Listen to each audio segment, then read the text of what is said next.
ગુજરાતમાં સૂચિત નવી જંત્રીની જાહેરાત ગૂંચમાં પડી। 1 એપ્રિલના બદલે 15 એપ્રિલ બાદ જાહેરાત થાય તેવી શક્યતા। વહીવટી અને રાજકીય બાબતોના કારણે જાહેરાત અટકી।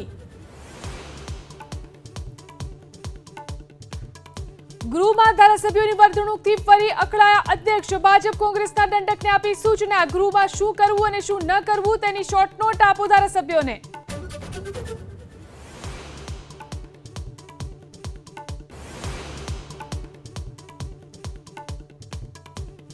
આઈપીએસ રવિન્દ્ર પટેલના ઘરે સેબીની તપાસ। સૂત્રોના મતે એક કંપનીમાં મોટું રોકાણ કરી શેરમાં કૃત્રિમ ઉછાળાનો આરોપ। સેબીની નોટિસ બાદ ભરી હતી 2 કરોડ 62 લાખની પેનલ્ટી।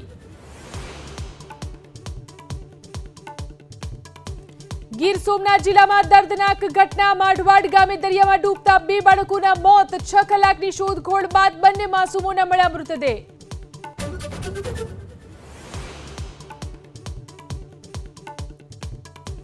આણંદની બોરિયાવી નગરપાલિકાના કારોબારી ચેરમેનની પત્નીની આત્મહત્યા। ઋષિત પટેલે સિદ્ધિ સુતાર સાથે કર્યા હતા પ્રેમ લગ્ન। મૃતક રિદ્ધિ મોડેલિંગ તરીકે કરતી હતી કામ।